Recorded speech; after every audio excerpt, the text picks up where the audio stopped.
ಮಧ್ಯಪ್ರದೇಶದ ರಾಜಕೀಯದಲ್ಲಿ ಮಂಗಳವಾರ ದೊಡ್ಡ ಬೆಳವಣಿಗೆಯಾಗಿದೆ. ಕಾಂಗ್ರೆಸ್ ಪಕ್ಷದ ಹಿರಿಯ ನಾಯಕಿ ಮೀನಾಕ್ಷಿ ನಟರಾಜನ್ ಅವರ ರಾಜ್ಯಸಭಾ ಚುನಾವಣಾ ನಾಮಪತ್ರ ತಿರಸ್ಕೃತಗೊಂಡಿದೆ. ಸರಳ, ಸೌಮ್ಯ ಸ್ವಭಾವದ, ಪ್ರಾಮಾಣಿಕತೆ ಮತ್ತು ಸೈದ್ಧಾಂತಿಕ ಬದ್ಧತೆಯಿಂದಾನೇ ವಿಭಿನ್ನ ಕಾಂಗ್ರೆಸ್ ನಾಯಕಿ ಅಂತ ಕರೆಯಲ್ಪಡುವ ಮೀನಾಕ್ಷಿಯವರ ನಾಮಪತ್ರ ತಾಂತ್ರಿಕ ಕಾರಣಗಳಿಗಾಗಿ ತಿರಸ್ಕೃತಗೊಂಡಿರುವುದು ದೊಡ್ಡ ಸುದ್ದಿಯಾಗಿದೆ.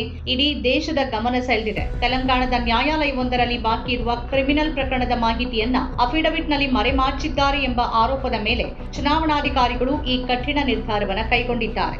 ಇಂದಿನ ಜಿದ್ದಾಜಿದ್ದಿನ ರಾಜಕೀಯದಲ್ಲಿ ಇಷ್ಟು ದೀರ್ಘಾವಧಿಯ ಅನುಭವ ಇರುವ ಪ್ರಬುದ್ಧ ರಾಜಕಾರಣಿಯೊಬ್ಬರು ಸುಪ್ರೀಂ ಕೋರ್ಟ್ನ ಕಟ್ಟುನಿಟ್ಟಾದ ಮಾರ್ಗಸೂಚಿಗಳ ಬಗ್ಗೆ ಇಷ್ಟೊಂದು ಅಸಡ್ಡೆ ತೋರೋದಕ್ಕೆ ಹೇಗೆ ಸಾಧ್ಯ? ಇದು ಕೇವಲ ತಾಂತ್ರಿಕ ತಪ್ಪ ಅಥವಾ ಇದರ ಹಿಂದೆ ಬಿಜೆಪಿಯ ವ್ಯವಸ್ಥಿತ ರಾಜಕೀಯ ತಂತ್ರಗಾರಿಕೆ ಅಡಗಿದೆಯಾ? ಕೇವಲ 4 ಹೆಚ್ಚುವರಿ ಮತಗಳ ಬಲದೊಂದಿಗೆ ತನ್ನ ಏಕೈಕ ಅಭ್ಯರ್ಥಿಯನ್ನ ಗೆಲ್ಲಿಸಿಕೊಳ್ಳುವ ವಿಶ್ವಾಸದಲ್ಲಿದ್ದ ಕಾಂಗ್ರೆಸ್ಗೆ ಈ ಬೆಳವಣಿಗೆ ದೊಡ್ಡ ಆಘಾತವನ್ನೇ ನೀಡಿದೆ. ಇದು ಕಾಂಗ್ರೆಸ್ಗೆ ರಾಜ್ಯಸಭಾ ಸಮರದಲ್ಲಿ ಚೇತರಿಸಿಕೊಳ್ಳಲಾಗದ ಹಿನ್ನಡೆಯನ್ನ ತಂದಿಡ್ಲಿದೆಯಾ ಎನ್ನುವ ಗಂಭೀರ ಪ್ರಶ್ನೆ ಈಗ ಎದ್ದಿದೆ. ಮೀನಾಕ್ಷಿ ನಟರಾಜನ್ ಅವರನ್ನ ಇತರ ರಾಜಕಾರಣಿಗಳಿಗಿಂತ ಭಿನ್ನವಾಗಿಸೋದು ಅವರ ನಿರಾಡಂಬರ ನಡವಳಿಕೆ. ಲೋಕಸಭಾ ಸಂಸದರಾಗಿದ್ದ ಅವಧಿಯಲ್ಲೂ ಮತ್ತು ಆ ನಂತರವೂ ಅವರು ಯಾವುದೇ ಹಮ್ಮು ಬಿಮ್ಮಿಲ್ಲದೆ ಜನಸಾಮಾನ್ಯರಂತೆ ಸರ್ಕಾರಿ ಬಸ್ಸುಗಳಲ್ಲಿ ಅಥವಾ ಸಾಮಾನ್ಯ ರೈಲು ಬೋಗಿಗಳಲ್ಲಿ ಪ್ರಯಾಣಿಸುತ್ತಾರೆ. ಪಕ್ಷದ ಸಿದ್ಧಾಂತಕ್ಕೆ, ರಾಹುಲ್ ಗಾಂಧಿ ನಾಯಕತ್ವಕ್ಕೆ ಅಚಲ ಬದ್ಧತೆ ಇರೋರು. ತಳಮಟ್ಟದ ಕಾರ್ಯಕರ್ತರೊಂದಿಗೆ ನೇರ ಸಂಪರ್ಕ ಹೊಂದಿರುವ ಇವರ ದಕ್ಷತೆಯನ್ನ ಪರಿಗಣಿಸಿ ಹೈಕಮಾಂಡ್ ಇತ್ತೀಚೆಗೆ ಅವರನ್ನ ತೆಲಂಗಾಣ ಪ್ರದೇಶ ಕಾಂಗ್ರೆಸ್ ಸಮಿತಿಯ ಎಐಸಿಸಿ ಉಸ್ತುವಾರಿಯನ್ನಾಗಿ ನೇಮಿಸಿ ಮಹತ್ವದ ಜವಾಬ್ದಾರಿ ನೀಡಿತ್ತು. ಇದರ ಬೆನ್ನಲ್ಲೇ ಪ್ರಸ್ತುತ ಮಧ್ಯಪ್ರದೇಶದ ರಾಜ್ಯಸಭಾ ಚುನಾವಣೆಗೆ ಕಾಂಗ್ರೆಸ್ ಪಕ್ಷ ಇವರನ್ನ ತನ್ನ ಅಧಿಕೃತ ಅಭ್ಯರ್ಥಿಯನ್ನಾಗಿ ಕಣಕ್ಕಿಳಿಸಿದ್ದು ಅವರ ಸೈದ್ಧಾಂತಿಕ ನಿಷ್ಠೆಗೆ ಹೈಕಮಾಂಡ್ ನೀಡಿದ ದೊಡ್ಡ ಮನ್ನಣೆಯಾಗಿತ್ತು. ರಾಹುಲ್ ಗಾಂಧಿ ಅವರ ಕೋರ್ ಟೀಮ್ ಸದಸ್ಯೆ ಅಂತಾನೆ ಮೀನಾಕ್ಷಿ ಅವರನ್ನ ಗುರುತಿಸಲಾಗುತ್ತೆ. ಆದರೆ ಇವತ್ತು ಅವರ ನಾಮಪತ್ರ ತಿರಸ್ಕೃತಗೊಂಡಿರೋದು ಇಡೀ ರಾಜಕೀಯ ಸಮೀಕರಣವನ್ನೇ ಬದಲಾಯಿಸಿದೆ. ಮಧ್ಯಪ್ರದೇಶದ ಉಜ್ಜಯಿನಿ ಜಿಲ್ಲೆಯ ಬಿರ್ಲಾ ಗ್ರಾಮ್ ನಾಗ್ದಾದಲ್ಲಿ 1973ರಲ್ಲಿ ಜನಿಸಿದ ಮೀನಾಕ್ಷಿ ನಟರಾಜನ್ ಬಯೋಕೆಮಿಸ್ಟ್ರಿಯಲ್ಲಿ ಸ್ನಾತಕೋತ್ತರ ಪದವಿ ಹಾಗೂ ಕಾನೂನು ಪದವಿ ಪಡೆದಿದ್ದಾರೆ.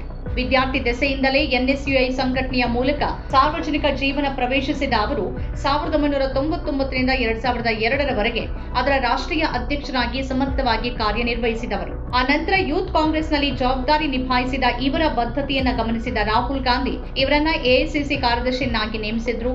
2009ರ ಲೋಕಸಭೆ ಚುನಾವಣೆಯಲ್ಲಿ ಮಂದಸೌರ್ ಕ್ಷೇತ್ರದಿಂದ ಸ್ಪರ್ಧಿಸಿದ ಮೀನಾಕ್ಷಿ ಅಲ್ಲಿ ಸತತವಾಗಿ ಗೆಲ್ತಾ ಬಂದಿದ್ದ ಬಿಜೆಪಿಯ ಹಿರಿಯ ಧುರೀಣ ಲಕ್ಷ್ಮೀನಾರಾಯಣ್ ಪಾಂಡೆ ಅವರನ್ನ ಸೋಲಿಸಿ ಸಂಸತ್ ಪ್ರವೇಶಿಸಿ ದೇಶದ ಗಮನ ಸೆಳೆದರು. ಇವರು ರಾಜಕಾರಣಿಯಾಗಿ ಮಾತ್ರವಲ್ಲದೆ 1857 ಭಾರತೀಯ ಪರಿಪ್ರೇಕ್ಷ್ಯ ಮತ್ತು ಅಪ್ನೆ ಅಪ್ನೆ ಕುರುಕ್ಷೇತ್ರ ಎನ್ನುವ ಜನಪ್ರಿಯ ಕಾದಂಬರಿಗಳನ್ನ ಬರೆದ ಪ್ರಬುದ್ಧ ಲೇಖಕಿಯೂ ಹೌದು. ಬಿಜೆಪಿಯ 3ನೇ ಅಭ್ಯರ್ಥಿ ಮಹೇಶ್ ಕೇವಟ್ ಸಲ್ಲಿಸಿದ ಆಕ್ಷೇಪಣೆಯ ಆಧಾರದ ಮೇಲೆ ಚುನಾವಣಾಧಿಕಾರಿಗಳು ಮೀನಾಕ್ಷಿ ಅವರ ನಾಮಪತ್ರವನ್ನ ತಿರಸ್ಕರಿಸಿದ್ದಾರೆ. ತೆಲಂಗಾಣ ನ್ಯಾಯಾಲಯದಲ್ಲಿರುವ ಪ್ರಕರಣದ ವಿವರಗಳನ್ನ ಮೀನಾಕ್ಷಿ ನಟರಾಜನ್ ಉದ್ದೇಶಪೂರ್ವಕವಾಗಿ ಮುಚ್ಚಿಟ್ಟಿದ್ದಾರೆ ಅಂತ ಬಿಜೆಪಿಯ ವಕೀಲರು ವಾದಿಸಿದ್ದು ಇದು ಸುಪ್ರೀಂ ಕೋರ್ಟ್ ನಿಯಮಗಳ ಉಲ್ಲಂಘನೆ ಎಂದಿದ್ದಾರೆ. ಆದರೆ ಈ ಆರೋಪವನ್ನು ತಳ್ಳಿ ಹಾಕಿರುವ ಕಾಂಗ್ರೆಸ್ ಉಸ್ತುವಾರಿ ಹರೀಶ್ ಚೌಧರಿ ನ್ಯಾಯಾಲಯದಿಂದ ಕೇವಲ ಶೋಕಾಸ್ ನೋಟಿಸ್ ಬಂದಿತ್ತೇ ವಿನಃ ಯಾವುದೇ ಅಧಿಕೃತ ಪ್ರಕರಣ ದಾಖಲಾಗಿಲ್ಲ. ಆದ್ರಿಂದ ಇದನ್ನ ಅಫಿಡವಿಟ್ನಲ್ಲಿ ಉಲ್ಲೇಖಿಸುವುದು ಕಡ್ಡಾಯವಾಗಿರಲಿಲ್ಲ ಅಂತ ಸಮರ್ಥಿಸಿಕೊಂಡಿದ್ದಾರೆ. ತಾಂತ್ರಿಕವಾಗಿ ಈ ತಿರಸ್ಕಾರ ತಪ್ಪು ಅಂತ ಕಾಂಗ್ರೆಸ್ ವಾದಿಸ್ತಾ ಇದ್ರು. ಚುನಾವಣಾ ಕಣದಲ್ಲಿ ಎದುರಾಗಿರುವ ಈ ಕಾನೂನು ಬಿಕ್ಕಟ್ಟು ಪಕ್ಷಕ್ಕೆ ಭಾರಿ ಮುಖಭಂಗ ತಂದಿಟ್ಟಿರೋದಂತೂ ಸತ್ಯ. ಈ ಇಡೀ ಬೆಳವಣಿಗೆ ಮಧ್ಯಪ್ರದೇಶದ ರಾಜ್ಯಸಭಾ ಚುನಾವಣೆಯನ್ನ ಅತ್ಯಂತ ರೋಚಕ ಮತ್ತು ಸಂಕೀರ್ಣ ಘಟ್ಟಕ್ಕೆ ತಂದು ನಿಲ್ಲಿಸಿದೆ. 230 ಸದಸ್ಯರ ಬಲದ ವಿಧಾನಸಭೆಯಲ್ಲಿ ಸದ್ಯ 229 ಶಾಸಕರಿದ್ದು ಪ್ರತಿ ಅಭ್ಯರ್ಥಿಯ ಗೆಲುವಿಗೆ 58 ಮತಗಳ ಅಗತ್ಯ ಇದೆ. ಬಿಜೆಪಿ 184 ಶಾಸಕರೊಂದಿಗೆ 2 ಅಭ್ಯರ್ಥಿಗಳನ್ನ ಸುಲಭವಾಗಿ ಗೆಲ್ಲಿಸಿಕೊಳ್ಳಬಹುದಾಗಿದ್ದು 3ನೇ ಅಭ್ಯರ್ಥಿ ಮಹೇಶ್ ಕೇವಟ್ಗಾಗಿ ಇನ್ನೂ 10 ಮತಗಳ ಕೊರತೆಯಲ್ಲಿದೆ. ಇತ್ತ ಕಾಂಗ್ರೆಸ್ 64 ಶಾಸಕರ ಬಲದೊಂದಿಗೆ ತನ್ನ ಅಭ್ಯರ್ಥಿಯನ್ನ ಸುಲಭವಾಗಿ ಗೆಲ್ಲಿಸಿಕೊಳ್ಳುವ ಲೆಕ್ಕಾಚಾರ ಹೊಂದಿತ್ತು. ಆದರೆ ಬಿಜೆಪಿಯ ಕುದುರೆ ವ್ಯಾಪಾರದ ಭೀತಿಯಿಂದಾಗಿ ಕಾಂಗ್ರೆಸ್ ಈಗಾಗಲೇ ತನ್ನ ಶಾಸಕರನ್ನ ಬೆಂಗಳೂರಿನ ರೆಸಾರ್ಟ್ಗೆ ಶಿಫ್ಟ್ ಮಾಡಿದೆ. ಇಂತಹ ಹೈಡ್ರಾಮದ ನಡುವೆನೇ ಮೀನಾಕ್ಷಿ ನಟರಾಜನ್ ಅವರ ನಾಮಪತ್ರವೇ ತಿರಸ್ಕೃತ ಆಗಿರೋದು ಕಾಂಗ್ರೆಸ್ಗೆ ಆಘಾತ ನೀಡಿದೆ. ನಮ್ಮ ಕಾರ್ಯಕ್ರಮಗಳನ್ನು ನೀವು ನೋಡ್ತಾ ಇದ್ರೆ ನಮ್ಮ ಚಾನೆಲ್ ಅನ್ನ ಸಬ್ಸ್ಕ್ರೈಬ್ ಮಾಡಿ, ಪಕ್ಕದ ಬೆಲ್ ಐಕಾನ್ ಒತ್ತಿ ನಮ್ಮನ್ನ ಬೆಂಬಲಿಸಿ.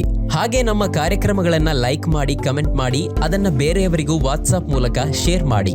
ನೀವು ಹೀಗೆ ಮಾಡಿದಾಗ ನಮ್ಮ ಚಾನೆಲ್ ಮತ್ತಷ್ಟು ಜನರಿಗೆ ತಲುಪಲು ನೀವು ನಮ್ಮೊಂದಿಗೆ ಸಹಕರಿಸಿದ ಹಾಗಾಗುತ್ತೆ. ಇದು ನೀವು ಯಾವುದೇ ಖರ್ಚಿಲ್ಲದೆ ಕೆಲವೇ ಸೆಕೆಂಡುಗಳಲ್ಲಿ ನೀಡಬಹುದಾದ ಸಹಕಾರ. ಧನ್ಯವಾದಗಳು.